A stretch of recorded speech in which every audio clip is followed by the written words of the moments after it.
In today's episode we're tackling Stein's Carne Chilli.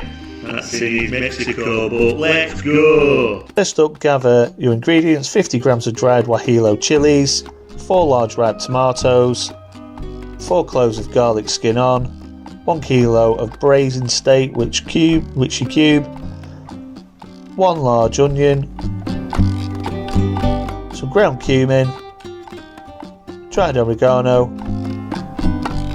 allspice berries, bay leaf, salt, and some chipotles and adobe. So first up, you want to toast the chilies. So into a cast iron pan or whatever you have handy, you want to pop your chilies in there and toast them for around 5 to 10 minutes. I recommend turning them frequently so you don't burn them.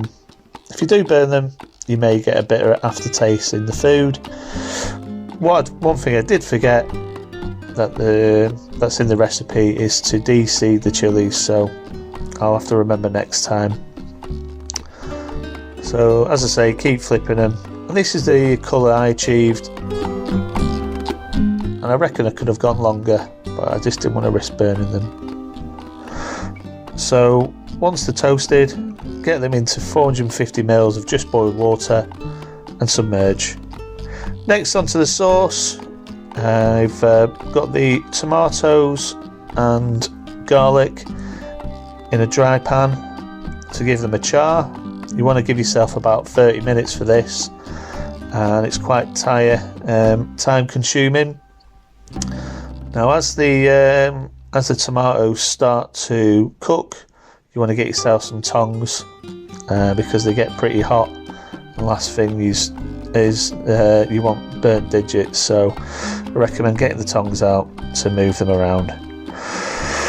So as you can see, got quite a bit of colour developing, and this was the final result from the charring process. So it's quite some nice colour there. Next, on to the braised steak, which I needed to brown.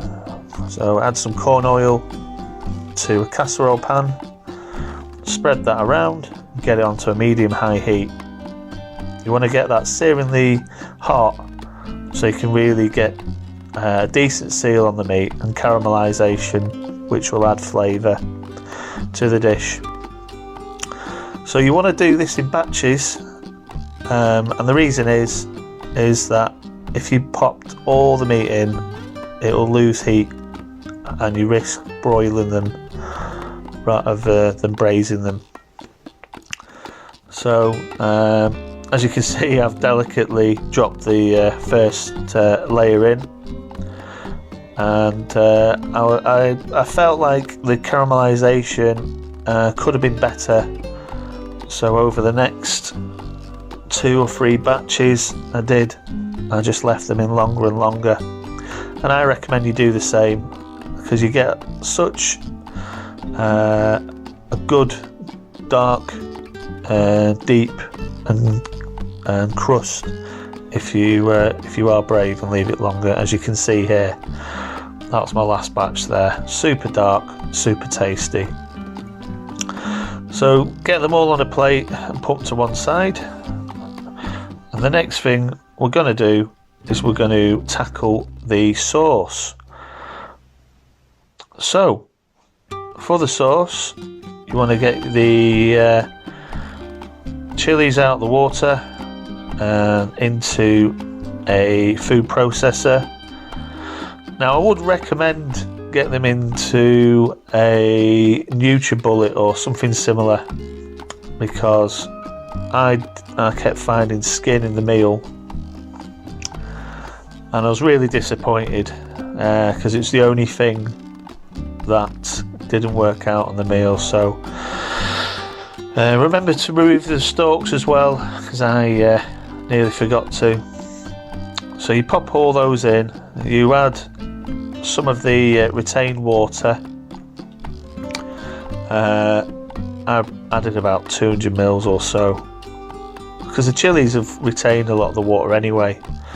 So get that on a Well, as you can see, I'm struggling to put the lid on there, but get it on a fast speed and leave it to blitz. Now, I don't know if I'd have done it more, it would eventually have broken down, but I felt like I'd had it on a long time, and I expected all the skins to have been pulverised, but that's just the way it goes. I may even use a mortar and pestle next time, you know. So after that's blitzed for a while, you add the tomatoes and the garlic. I just half the tomatoes as Rick recommended. So you tip them in, and then you add the adobe as well. You want to get that in there, chipotle adobe. You can make it yourself. I bought mine from Sous Chef online. It's in a little can, and I'm hoping it'll keep. Couldn't really see on the tin. So you give that a good blitz until smooth, or what you think is smooth. Meanwhile, you want to get those onions that you've chopped back in the pan. Add the cumin, allspice, berries, oregano, bay leaf. Just give that 2 minutes, stirring constantly in the pan. I just left it with the braising steak juices because I just want flavour in my meals. Then you tip in the steak, which has been left out resting, and then to that I added the sauce. So I decant that in there. There you go. Then you give it a good stir. There's the last bits in there. Don't want to waste a bit. So anyway, as I was saying, you give that a good stir, get all the ingredients incorporated, and then on if you've got a gas ring and Le Creuset pans, get it on the smallest ring possible. You first bring it to a boil, and then you bring it to a simmer. This is about 45 minutes in, and it's bubbling away like crazy on the smallest ring. I mean, these Le Creuset pans are ridiculous at retaining heat. So as you just reduce that down and keep checking the meat, because essentially you want to get that reduced down into a gravy and soft meat. So I've got some sour cream, I've got some coriander, radish, avocado, feta, and some red onion. As you can see, it's further reduced now, looking lovely, getting a nice sheen on there. And here it is, Carne con Chilli, with all your toppings on there. Thanks for watching. Please like and subscribe, and let me know in the comments what kind of video you want me to do next. Thanks for watching.